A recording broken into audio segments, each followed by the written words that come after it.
In the Hampton Roadshow kitchen this morning with Chad Martin, chef and owner of circa 1918 Kitchen and Bar in Newport News. And this morning we're making something really exotic and wonderful that you can take to somebody's Super Bowl party or have it on your dinner table for folks who come over. That's right. That's right. We're making chorizo and lobster pizzas today. A little bit on the gourmet side, but you could tone it down as much as you like or beef it up even more.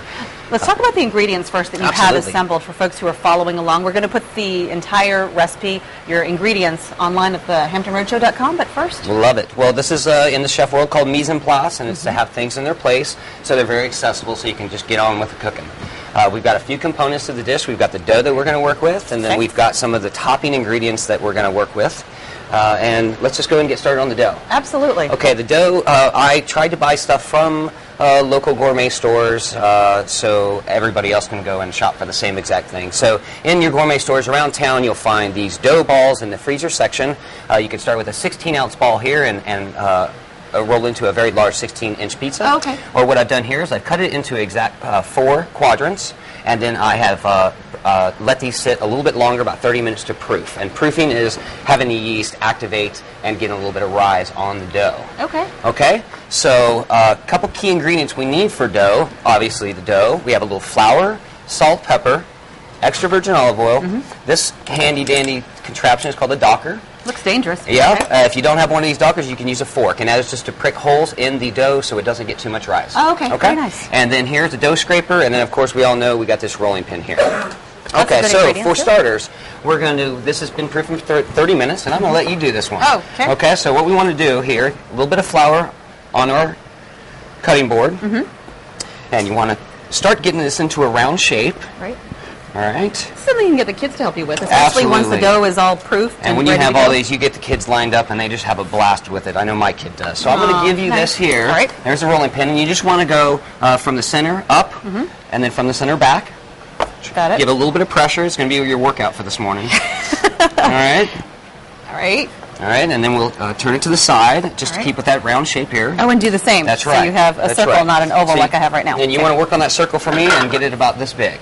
About 7 or 8 inches, okay? All right. All right, you got muscles for that? I'm working on it. Okay, you're doing good. And while you're doing that, I'm just going to move over and show everybody a couple of the ingredients that we have here. Okay. I make a white sauce out of heavy cream that I've reduced by about 75%. So just the cream is in there right now? Just the cream. I have bell peppers here that I have cut small, and that will simmer with the heavy cream to soften and infuse the flavors of the bell pepper into the cream.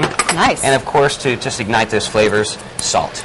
Okay, we're going to let that sit on medium heat for about an hour, and it'll reduce to about a half a cup. You are doing great. Thank you.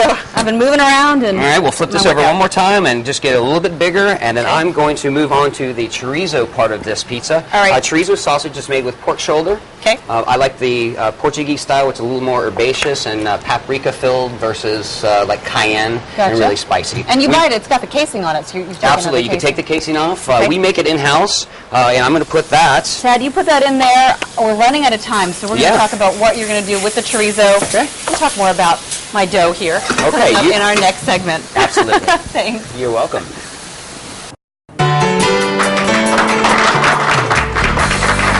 Working on our chorizo and lobster pizza with chef and owner Chad Martin of circa 1918 Kitchen and Bar in Newport News.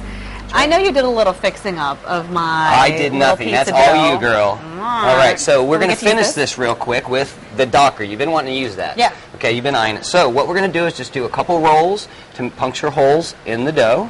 Too hard? Yeah, and then one going this way. Okay. And there you go, and that's it. Very nice. All right, and that'll just inhibit some of the rise, so you can actually put some toppings on it. Got a little bit of extra virgin olive oil here. We are going to brush the top of this with some oil, and that will give it a nice brown crust. And from there, we will add a little bit of salt. This will be seriously great for little personal pizzas. Absolutely. You could leave away the pepper also for the kids to make it more kid-friendly. We're going to put this onto a pie pan or a pizza stone and throw it into a 425-degree preheated oven for 5 minutes.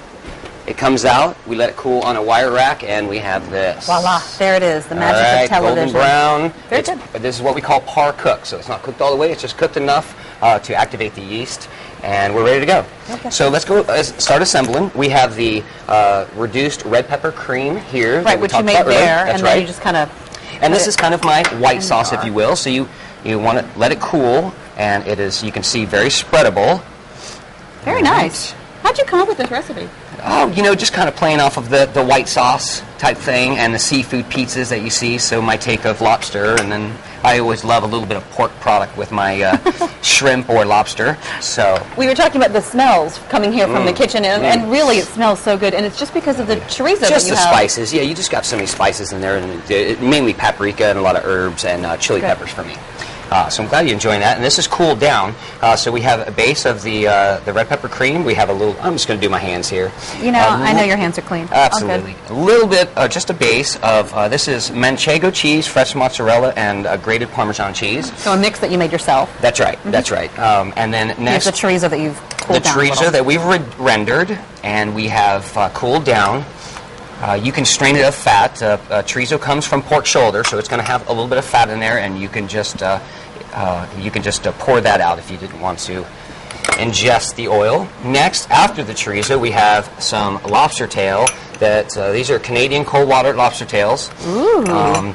You can get from the store claw and knuckle meat, which I think is even more flavorful than the tail, and they sell it in cans. At your gourmet shops. Good to know, so it would look like this out of the can. And just That's right. And you want to just make sure you're distributing all of your products evenly for when we cut. I have a little bit of dried chorizo here that I just want to enhance my homemade chorizo with. Like little pepperonis. That's right. That's right. The gourmet twist on things. So this goes in the oven. That's right. And we'll go do that, and then coming up in our last cooking segment, we'll put everything together. It'll come out of the oven. Talk about circa 1918 and a perfect wine pairing for this dish. Absolutely. Chad, thanks very much.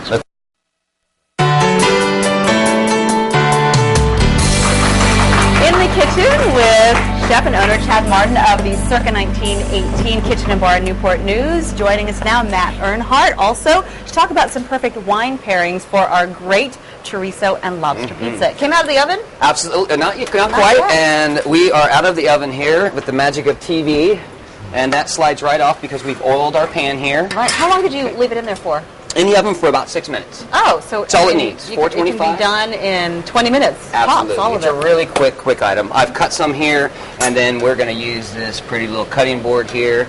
You can use any of your neat little dishes. Oops. Ooh, nice. I like this cutting board. It's really, really nice. All right, and I'll just put 4 pieces up here, and then we have a little mixture of thyme and parsley and basil and chives that we just want to garnish this with, and that's pretty much it. So, Matt, you are a sommelier. What kind of wine would you suggest for this? Well, what we did is we chose Rockland Estates. It's a blend of Marsanne, Viognier, and Roussanne, which may be exotic varietals to some people, but they're very traditional in the south of France. Ooh. This is actually from McLaren Vale, Australia. Small family production. Why we chose this is we wanted to tone down the spice of the chorizo, but also accentuate the creaminess. And so these varietals are very viscous. And so it's one of those things you either want to compare or contrast. So we wanted to kind of bring the sweet down, or the heat down of the chorizo with the sweet of the wine, and then the richness kind of bring up the creaminess. And so this is something that if you couldn't find it, it's brand new to the state, you could certainly, we grow fantastic Viognier here in Virginia. So choosing like a Virginia Viognier, Cooper Vineyards, for instance, would be a fantastic alternative if you couldn't find this wine, because it is a really brand new product. Sure, very good. That's a good tip. And you actually handle the wine selections for circa 1918. Absolutely. Yeah, my job is to find these great boutique products to bring in for great boutique restaurants like circa 1918. Very nice. Well, talk about the restaurant, if you would, Chad. This is something you serve on the menu there? It is something I serve on the menu. I actually have crawfish on the pizza at the restaurant, but I thought you guys today were worthy of more lobster getting up so early. But I have about 6 reps that come in and taste wine all the time. You can find this wine at circa 1918. And the concept is a kitchen and bar, 32 seats. Cozy and really intimate, which very is really cozy nice. and intimate, not too fine dining. Now, where can folks find you? Because you did have a restaurant not too far there, not too long ago, but this is a new location, new restaurant. Yeah, Create Bistro was my first in Hilton Village. I had a fire. Just a lot of smoke that put me out, but I've come up from the ashes and created circa 1918. There you go. Paying homage to Hilton Village that was built in 1918 to house the people building the ships to help win the war. Lots of history That's in right. your location. Lots of history. So if folks are maybe trying to figure out where you are, maybe looking for something new to try out in Absolutely. that area of Newport News, where can they find you exactly? I'm at 10367 Warwick Boulevard in historic Hilton Village. Google is a great item to type my Love restaurant Google. name into. We're getting into the website area, but for now, Google will take you right to us. Fantastic. And you can just go to thehamptonroadshow.com. We're going to link you to more information about the recipe today. Chad, Matt, thanks very much. Thanks.